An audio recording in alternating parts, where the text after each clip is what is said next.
പടം തിയേറ്ററിൽ ഹാപ്പിയാണ്. പിന്നെ എൻ്റെ പേര് എൻ്റെ കൂടെ വർക്ക് ചെയ്ത ക്രൂ മെമ്പേഴ്സിൻ്റെ ഒപ്പം കണ്ടപ്പോഴത്തേക്കും എനിക്ക് ഏറ്റവും വലിയ സന്തോഷമായി. പിന്നെ അതുപോലെ പ്രമുഖ ചാനലിൽ അധികം ആൾക്കാർ ഇരുത്തൂലെന്ന് പറഞ്ഞായിരുന്നല്ലോ അവർ, അപ്പോൾ അതുകൊണ്ട് നമ്മൾ ഒഴിവായതാണത്. അത് നമ്മൾ 1.5 കൊല്ലമായിട്ട് വർക്ക് ചെയ്യണല്ലേ, അപ്പോൾ അതിന് കിട്ടിയ കൂലിയാണെന്ന് വിചാരിച്ചായി. എന്താ ചോദിക്കാനുള്ള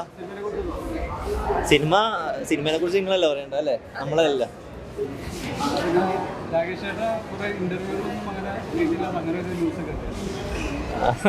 അങ്ങനെ ന്യൂസൊക്കെ വന്നിട്ടുണ്ടല്ലേ, ആ സമയത്ത് ഞാൻ ഉണ്ടായില്ലെന്ന് തോന്നുന്നു, അതായിരിക്കുമല്ലോ.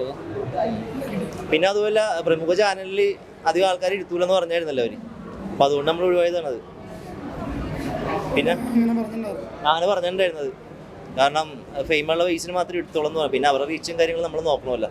പിന്നെ നമുക്ക് പോലും നമ്മുടെ സിനിമയല്ല, അതുകൊണ്ട് നമ്മൾ മാറിക്കൊടുക്കുന്നത് നല്ലതാണ് എപ്പോഴും. വേറെ എന്തെങ്കിലും ചോദിക്കാണ്ട? പടം തിയേറ്ററിൽ ഹാപ്പിയാണ്. പിന്നെ എൻ്റെ പേര് എൻ്റെ കൂടെ വർക്ക് ചെയ്ത ക്രൂ മെമ്പേഴ്സിൻ്റെ ഒപ്പം കണ്ടപ്പോഴത്തേക്കും എനിക്ക് ഏറ്റവും വലിയ സന്തോഷമായി. കാരണം അവരുടേതായ സമയത്തിലാണ് നമ്മുടെ പേര് ഇട്ടേക്കണം, അതിൽ ഞാൻ ഹാപ്പിയാണ്. അതെ അതെ അതെ, നമ്മൾ സുമതികളവ് കണ്ടിട്ടില്ല, കാരണം അത് കാണണം. കാരണം സുമതികളവ് ഒറിജിനൽ സംഭവമല്ല. പിന്നെ അഭിലാഷേട്ടൻ നല്ലൊരു എഴുത്തുകാരനാണ്, അതേതായാലും അടുത്തത് നമുക്കത് പോയി കാണുകയും ചെയ്യണം. അപ്പോൾ ഓൾ ദി ബെസ്റ്റ് അഭിലാഷേട്ടൻ ടീം. അതുപോലെ നമ്മുടെ ചെറിയ പടങ്ങൾ വിജയിപ്പിക്കാൻ വേണ്ടി നിങ്ങളെ സഹകരിക്കണം എല്ലാവരും കൂടി.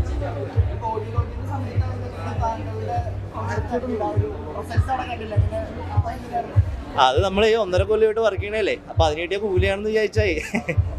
അപ്പോൾ നമ്മൾ അങ്ങോട്ടൊക്കെ ഇങ്ങോട്ടൊക്കെ ഉണ്ടാവും, അതൊന്നും തുറന്നു പറയാൻ പറ്റൂല അതല്ലേ. ഗായത്രി ഉള്ള ജോബ് ഗായത്രി നന്നായിട്ട് ചെയ്തിട്ടുണ്ട്, കിച്ചുവിൻ്റെ ഭാഗത്താണ്. പിന്നെ പിള്ളേരാണെങ്കിൽ തന്നെ അടിപൊളിയായിരുന്നു, നല്ല 2 ബേബി ആർട്ടിസ്റ്റ് ആണെങ്കിൽ തന്നെ സൂപ്പറായിട്ട്. ആദ്യമായിട്ട് ചെയ്യണമെന്ന് പറയില്ല അവരൊന്നും, നല്ല അടിപൊളിയായിട്ട് ചെയ്തിട്ടുണ്ട് എല്ലാവരും. ഹാപ്പിയാണ് കേട്ടോ, അഭിനയത്തിലൊക്കെ ഹാപ്പിയാണ്. പിന്നെ മ്യൂസിക് ലെവലല്ലേ അടിപൊളിയായിട്ടുണ്ട്. ഇവരോട്